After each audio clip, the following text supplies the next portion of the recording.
eto na, binalikan ko na ang isang dalagang bukid kanina. Kaya lang ang problema, para yatang biglang nawala. Kaya naman, no choice tayo, kundi maghanap ng iba dito. Mabuti na lang at sa bandang unahan, parang ako'y may natatanaw. Kaya naman, lapitan agad natin dahil panigurado, isdang dalagang bukid na naman ito. Oh, di ba? Sabi ko naman sa inyo. Dahil alam naman natin, kapag dalaga, madalas pag-alagala. Patay kang isda ka? Ayan, bakit kasi hindi ka na lang nag-asawa? Para sa labas, hindi ka pag-alagala. Kaya ngayon, wala tayong magagawa, kundi ang ulam ka na. Tapos, ang kagandahan pa, medyo mahal ang presyo nito. Kaya naman, panigurado, makakabili rin tayo ng bigas nito. Tapos, eto pa, at sinalubong agad tayo ng isdang mahaba ang uso.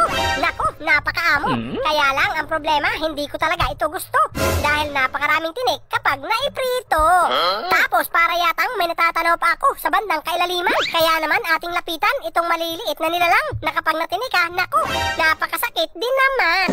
Kaya naman, tingnan natin dito sa bandang tagiliran. Baka may isda na hindi masakit kung makatinik, pero masarap din namang ipang ulam. Pero para yatang wala tayong natagpuan. Kaya naman, isigaw muna natin ang pangalan ni Samuel Sinugba from Naga City, Camarines Sur.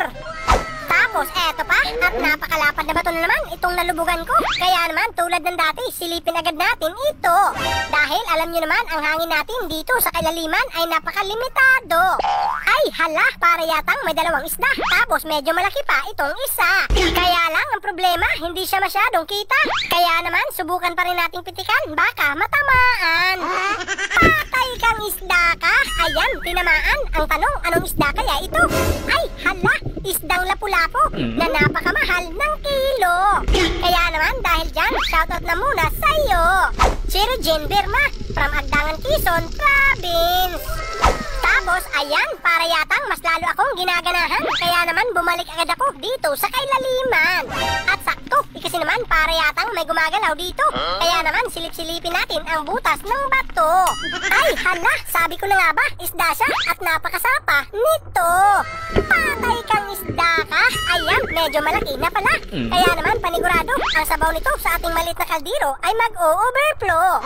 Tapos, lagyan pa natin ng gulay nang sa ganun ang sabaw ay makulay. Kaya naman panigurado, sa sobrang sarap nito, ikaw ay maglalaway.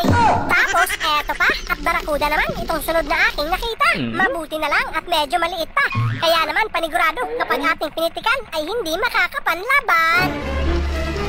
Patay kang isda ka? Ayan, alam nyo ba, medyo delikado ito kapag malaki na dahil nangangagat siya. Mabuti na lang at hindi pa gaano kalakihan, kaya naman siya ay magiging pang-ulam.